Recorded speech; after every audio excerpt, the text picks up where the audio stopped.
O concelleiro de Residuos Urbanos de Pontevedra asegura que construir unha planta de compostaxe nos terreos que o concello ten alugados na Canicouva é totalmente viable. Os informes técnicos xa os ten desde antes, ou xa foron mirados antes de alugar o terreno.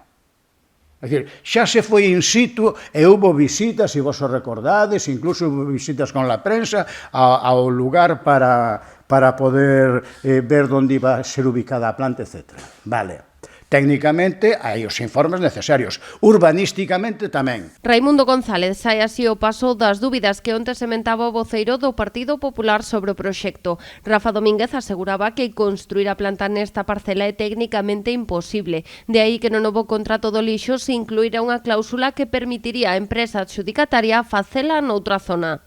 Pois poñemos a cláusula de salvagarda porque tamén necesitamos permisos externos e non vai a ser o demo. Todos os informes que temos incorporados ao expediente e todos os que temos avalan que se pode ubicar aí a planta de compostaxe.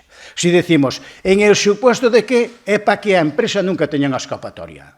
E entonces, claro, pois pode ser que se atranque un permiso autonómico. Claro, ante eso xa o Concello sí que pouco ten que facer.